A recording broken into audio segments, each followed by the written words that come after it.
This video is brought to you by Yoshitsugu Matsuoka's joke during Tokyo Game Show that would have won the SAO panel if it wasn't for the Alicization Blading opening. Tokyo Game Show 2019 gave us a whole lot of Sword Art Online, a brand new Sword Art Online Licorice trailer, previews for Teaser, Ronya and Cardinal, but the most surprising part that caught everyone off guard was the brand new opening by A1 Pictures made for the upcoming mobile game Alicization Blading aka Rising Steel, featuring Selfrontier, a brand new song by ASCA who also performed Resistor for Alicization's second opening. I'll make separate videos for the entire news coverage for both Licorice and Blading and also make a separate video on the Licorice preview analysis. However, today we go back to the Explained series a little earlier than expected, to be frank. Naturally, Alicization Explained would continue the moment War of Underworld began, but today the visuals portrayed in the Alicization Blading opening warrants a revisit to the series. Welcome everyone, it's me Gamerturk and this is your best source of Sword Art Online information, Alicization Explained, featuring a new opening for Alicization Blading. As expected from Alicization Explained, timestamps to all individual noteworthy scene explanations from the opening are in the description as well as pinned comment, so you can simply skip certain things if you're particularly interested in specific points. Want to give you a heads up though, the main contents of the OP is filled with little details that will make light novel readers happy, whereas the heavy context scenes are towards the very end in secret flashing scenes, so if you're looking for some War of Underworld knowledge, those latter bits will interest you a whole lot more, but naturally contain spoilers, whereas the early bits with all the little cool details and trivia are mostly non-spoilery stuff from the Human Realm arc. Remember that you can always get to experience all of these details and more by grabbing the Sword Art Online light novels for yourself. Amazon and Book Depository affiliate links are in the description and the knowledge of Stacia awaits you there. But without further ado, let's start with the opening. First off, let's address the elephants in the room for those who do not follow these news closely. No, this opening is not the War of Underworld opening, it is for the upcoming mobile SAO game Alicization Blading aka Alicization Rising Steel in the West. Before you ask, no, at the time of recording of this video, the game does not have a release date yet. No, the light brown haired Integrity Knight is not Asuna and also is not Leafa, she is Edith Synthesis 10, a game original Integrity Knight. No, the game is not canon to the main series, the things you see here, while some of them are canon, the others are non-canon. I will make the distinction clear during the video. Naturally, here's also your spoiler warning. This is an opening explained video that intends to go in depth on things you see here, some of which do include War of Underworld spoilers, so consider yourself warned.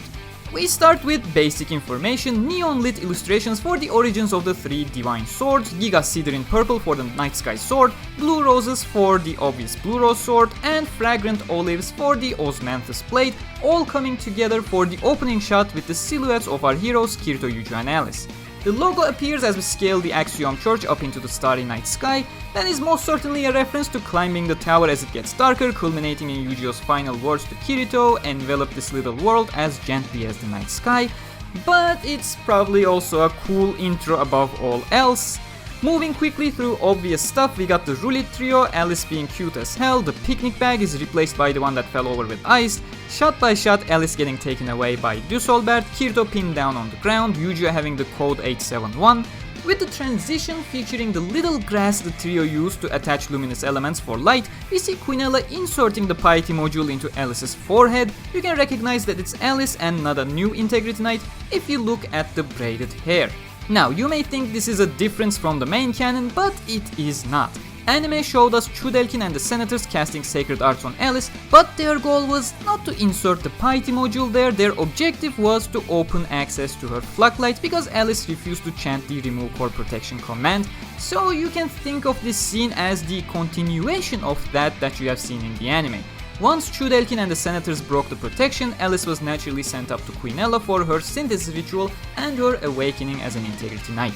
The shot that follows this is tricky. It may seem like this is Alice Synthesis 30 with the eye patch, however it is not. First off, the seal of the right eye, as it is named, is on the right eye, not the left. Secondly, these two shots are back to back and are clearly the same scene. The purple glow of the piety module is clear, Alice is emotionless as if she's in a trance, and looking at the angle the linear lights are animated, the piety module is very close to her head here as she lets out a final tear. A similar transition to the previous one, the blooming Zephylia flower leads us to Sortilina Serlut. If your memory is really vague on the main canon after the 6-month break, this is the flower that Kirito tended to so he could present it to Lina. It was particularly special for her because the flowers never bloomed in the Northern Empire that she was living in. But Zephylia flower is not the highlight here. We see a scene that the anime has skipped from the light novels. The scene we see here is the swordsmanship tournament of the Norlangarth North Empire, held to pick out the representative of the Northern Empire to participate in the 4-Empire Unification Tournament. God, that's a lot of empires, the winner of which is granted access to the Central Cathedral and potentially brought in to become an Integrity Knight. The novels had very briefly mentioned that Sortilina couldn't reach the Unification Tournament because she was defeated by Eldri Wolfsburg, but the anime completely glossed over this during the Academy episodes. The news about Lina's duel with Eldri had made their way to the Swordcraft Academy, and that was how Yu-Gi-Oh learned the name of Eldri, which he later used to destabilize his synthesis ritual. It's kinda sad that we don't see Eldri using a whip here though, but incredible attention to detail that you can clearly see that once Lina's whip gets deflected by Eldri, she just throws it to the back to continue her momentum with the sword. Of course, that's obviously not how a whip reacts to an impact, but it's an opening, it has to look cool, doesn't have to obey the laws of physics. The main canon did actually consider the whip physics a lot during Kirito's battle against Eldri, which impacted Kirito's decisions greatly, and that was also downgraded a lot in the anime. Again, you can check my episode 12 explained for more information on that. Next up, we see Berkuli returning to the Northern Cave as the Integrity Knight Synthesis 1 to challenge the Northern Dragon, which was mentioned by the anime obviously, but only his arrival as a human was depicted in visual form. Here we see him raising his time-splitting sword, and you may be wondering about his armor since you have never seen him in one before. This armor is his actual armor that you will eventually get to see in War of Underworld content, so while you'll see him in his kimono quite a lot, he will eventually start picking up his armor as time goes on. As to why he's using the armor against the dragon, this is still his early days as an Integrity Knight when he's still grinding XP. Remember, there are two reasons to killing the guardian entities of the 4 empires. One is because Quinella cannot actively control them. 2 is because the divine monsters naturally yield a whole lot more XP, as one would expect in a simulation based on an MMORPG infrastructure, and Berkuli is obviously not confident enough yet to fight in his bathrobes against the giant dragon. We quickly switch over to Fanatio Synthesis 2, who quickly hides her face with her helmet after his encounter with Vixurul Shasta in the Dark Territory that was hinted at in the anime already. Quickly switching over to the Integrity Knight Brigade shot, the only ones that are left in the Central Cathedral to defend it with their divine weapons.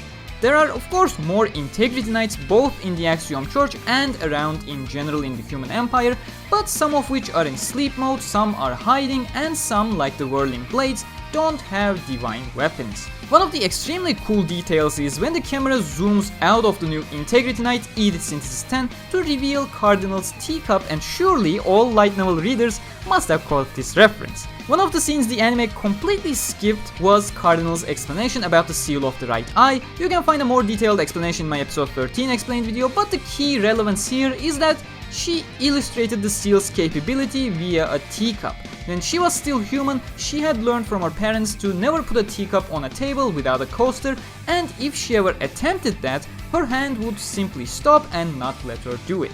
And thus the teacup here has a coaster under it. You can also see Charlotte on the left side of the picture. As the camera pans upwards and we switch to the Cloudtop Garden, once again attention to the narrative detail just shows itself very clearly here. We see Kirito fighting against Alice and actually getting thrown off the field at the end, while Yu-Gi-Oh is fighting the new Integrity Knight Edith. The significance is that Yu-Gi-Oh had refused to fight against Alice to begin with because he didn't want to cause her any harm, so Kirito had relegated him to the support to freeze her up. Here, naturally, when there are two enemies, Yu-Gi-Oh goes to fight the one that is not Alice. We see him using his perfect weapon control, and Edith actually destroys the oncoming ice with a simple sword slash. It does not seem to be a perfect weapon control at all, marking her the only one who has not used an enhanced armament in this scene. This may either be the case because they don't want to reveal her ability on screen, or while she is very skilled with her weapon, she does not have a strong enough bond with it yet to conjure a perfect perfect weapon control in this case. Similar examples among the Integrity Knights do exist. Renly Synthesis 27 comes to mind in his early appearances, for example.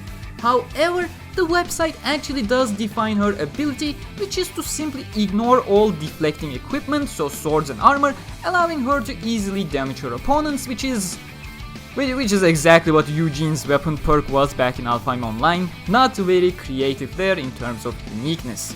The scene ends with Yu-Gi-Oh using the one-hit sword skill vertical. In fact, I'm pretty sure it's the same animation used back in Alicization anime when Kirito is fighting Ugachi, just adjusted into having Yu-Gi-Oh instead of Kirito, or more simply the same animation they used for Yu-Gi-Oh against Düsselbert in episode 14, slightly retouched of course as the picture quality feels smoother than in the anime. Next shot is on the 100th floor of the Central Cathedral, as you will recognize, against the sword golem, and unlike the anime, golem is actually hand-drawn here instead of CG, which I have to say, the CG golem looked a whole lot better in my opinion, surprisingly. Hand-drawn golem looks like a little toy here, but it's a quick scene anyway, so not a huge issue, especially for such a good opening in general. We see a smug Quinella and Kirito dual-wielding with his Black Worm code from SAO. There are clear signs that Yu-Gi-Oh once again dies in blading as well, some of them hidden in the secret ending as well at the very end, but the first one is obviously the secondary sword being the Red Rose sword here instead of the Blue Rose sword we have seen Kirito wield in Alicization Licorice.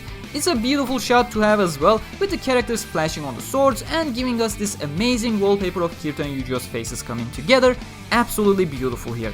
Once Kirito lunges forward, we see Quinella using her hair as thrusting/piercing weapons, which is very accurate to the novels, despite the anime caring for none of it at all and used them as bondage material instead, which was just a tiny bit of why episode 24 adaptation was quite a bad one. And of course Kirito going in for a final Warple strike, and there are two things I want to mention here. One, and the less obvious one, Kirito does lose his arm here as well. You can see it more clearly in the far shot that he has no right arm at this point. In fact, in the close shot, you can see he is raising his right arm to start a Warple strike, but instead gets his arm cut off, so he switches the momentum over to his left hand. Quite incredible attention to detail for a split-second animation here. Secondly, Yu-Gi-Oh's help, of course. It's a beautiful reference to the Ordinal Scale movie when Asuna used Mother's Rosario against an incarnation of the Radius, the floor 100 boss, and Yuki appeared to assist her through the skill. But with Quinella exploding in typical Michael Bay fashion, the real teaser of the entire opening is shown. It's very easy to miss even if you slow down the footage, so I went frame by frame for you as 10 different images flash on screen for about 3 frames very quickly, all relevant to the War of Underworld arc. This pretty much confirms that Alicization Blading will have its story go into the War of Underworld as well, and that means a whole lot of characters will be added to the game from the Dark Territory, new Integrity Knights, and allies and enemies from the real world as well.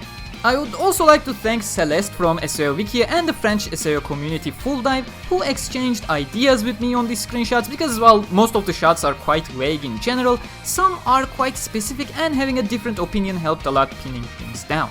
Now the first shot is very close to the Human Empire, the valley that the Eastern Gate is located, where the Dark Territory armies are attacking from. You can see the army very clearly down below.